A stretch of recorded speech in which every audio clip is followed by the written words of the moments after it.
You can start off by introducing yourself. My name is Dallas ZEIGLER, and my professional name I go by is Dallas W. And the W stands for Winkler, which was my maiden name. Which was, yeah. And how long have you been dancing? My whole life. My whole life. And I'm 54 and very proud of it. So I basically consider that I was born to dance. And what has been some of your inspirations through your journey through dance? I saw the movie West Side Story when I was about 5, 6, 7. And when I saw that movie, that just opened up a whole other world for me in terms of how I saw what dance could be as self-expression and the medium that it was, and how powerful it represented a story, and what it could be in terms of people sharing their lives. And I wanted to be a part of that. Intensely, really wanted to be a part of that. Now, growing up during your time, were parents the same back then, saying, well, dance is just a hobby, you know, you need to get a real job? Was that the same tone back then? Yeah. That's funny you should say that, because I was thinking about that recently. I'm a single mom with 2 kids and wanting to be an extraordinary provider, and looking to just getting a day job, and thinking about when I grew up and my mom said, well, yeah, you're a great dancer, but just to fall back on, why don't you get this other work? Yes. Yeah, that definitely was the case. You've had a chance to see, you know, amazing dancers just throughout your life. Who are some of the amazing dancers that people of American culture might not know about? Like, we know about Fred Astaire, Gene Kelly, right? You know, a lot. But who are some people you may have come across? Well, the people like Baryshnikov and Sid Charisse definitely inspired me, because of the time that I grew up. They were very much in the forefront, and I aspired to the level of excellence that they had, and their impeccability and the integrity of what they did that was just astounding. There was nobody like them. And, for instance, Gregory Hines. So even these people that were in the forefront, they inspired me because they were in the limelight, and they just maintained an extraordinary set of standards and their quality. Tell us about your journey into the street dance culture. Oh, okay. I was a trained dancer, taking ballet and tap, as I said, from very, very young, 3, 4, 5 years old. Got into jazz dance, which back then was very different than jazz now. And I was about 15, 16, 17, and I would go to Disneyland with my girlfriend after watching Soul Train, which was strictly at that time all black. And we happened across some other street dancers that would go to Disneyland. At that time, a person could just get into Disneyland and not have to pay the whole amount, so we would just go and dance on a Friday night. So we hooked up with some people there and was like, wow, this is really cool, and we like this, watching Soul Train, modeling that. And I went to, I was underage, and I got into some discos, because this was now 75 to 77. And one thing after that led to another, and I ended up entering the California State Dance Championship for singles, females, and couples, and won.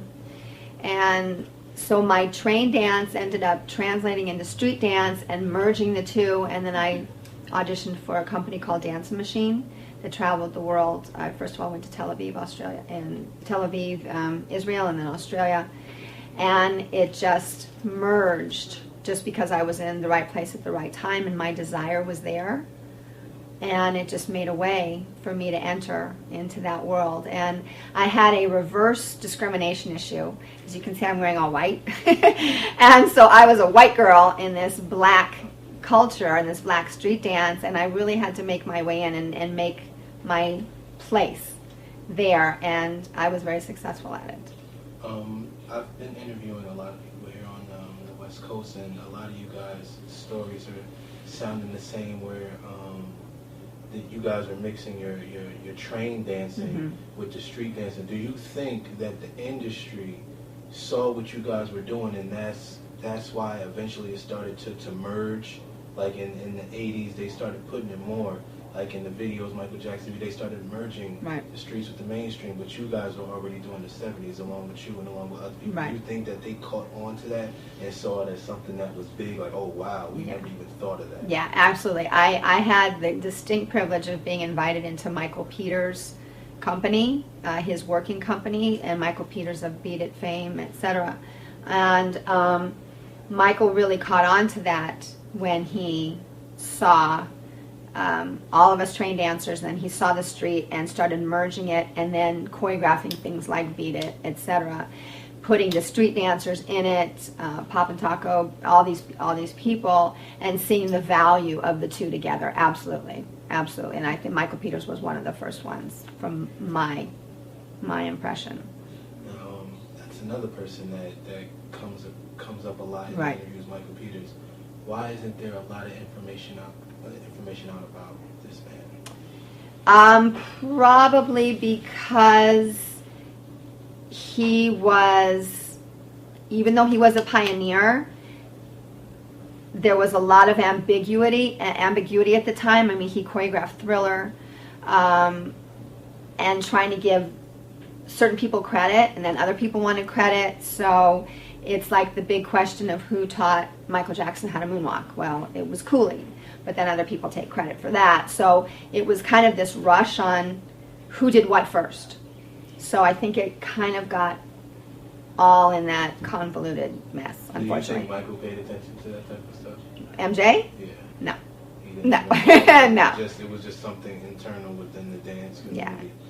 Yeah. And does Michael Peters' skill set, does that trump you guys? Was like he older than you guys? Was he doing his thing before you guys? Yes, he was taught by a man named Lester Wilson, who was a generation older than I was. So at the time, that was 1980 something, and so early 80s. So Michael was about maybe 10 years older than I was, and then Lester was even older than that. So there was a whole other group of choreographers that were working at the time, and so I was younger, and my era, we were just coming into all of that work. And again, what all of us were saying at the time was we were just living life, and we had no idea what we were doing, what we were creating, especially with the whacking, and we were just doing what we loved to do. And that all these things, just these explosion of creativity was just fiery, like happening, like whoa, whoa, whoa, look what, oh, wow, wow, wow. And then it was just this burst of creativity on the scene that nobody had any idea. And speaking of Michael Jackson, I had a privilege of working with him on Diana Ross's special, and that was really key because what we did there is we took the Joffrey Ballet. I worked with David Winters from West Side Story. I was his assistant. We took the Joffrey Ballet and all their ballet distinctions, and we combined it with locking and put a special together that Diana did, and that's when Michael premiered with his glove and the whole thing. And so, I mean, it's amazing that I was there at the time at each juncture when history was being made, and I'm very, very honored. Did you see that from the audience, or you guys saw that backstage? I was production. I was the assistant to David Winters, who was a choreographer. So I was there at the beginning at the drawing boards when we were doing the storyboards for everything, and then when Michael showed up with the costume people, and Michael came out with his flood pants on and the glove, and we're like, his pants are too short.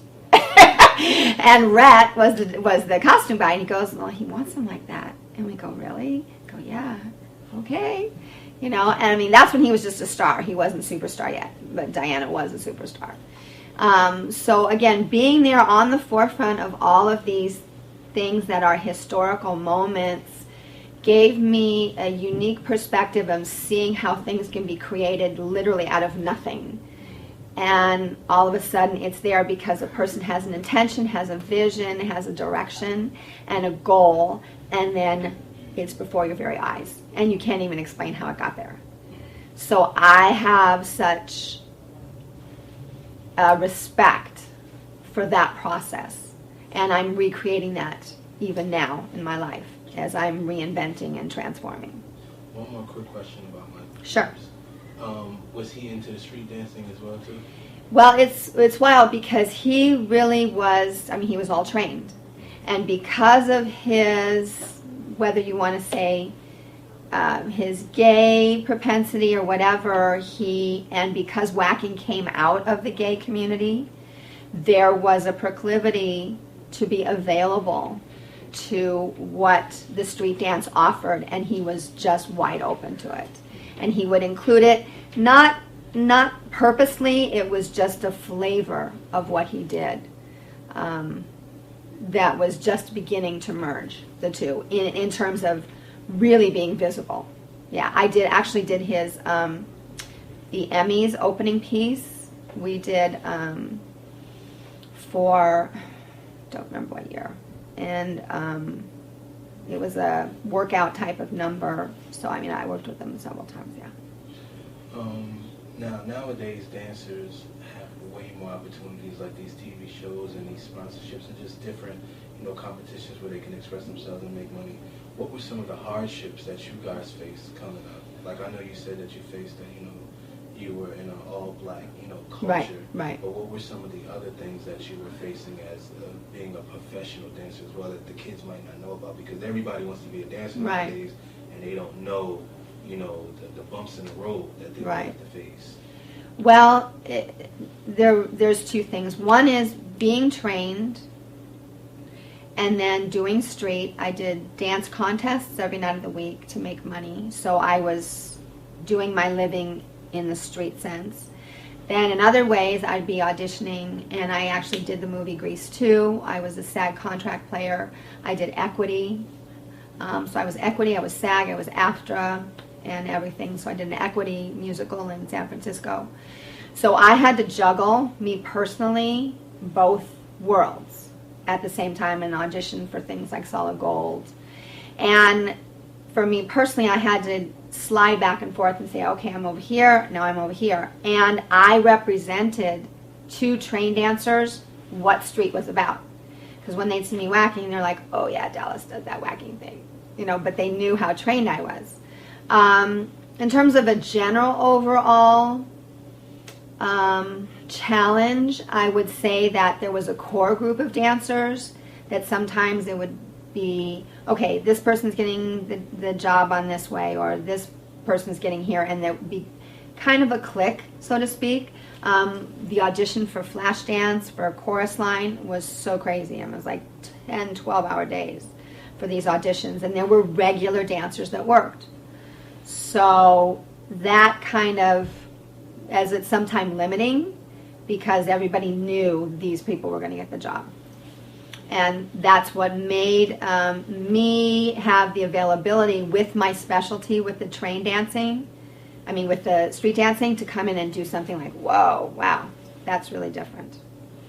As a female dancer, how were you able to overcome the stigma of that was associated with the gay community and also racism during the 70s? Tell us about what that environment was like as a dancer. Right. Were you guys able to work together, or was there separatism during those years?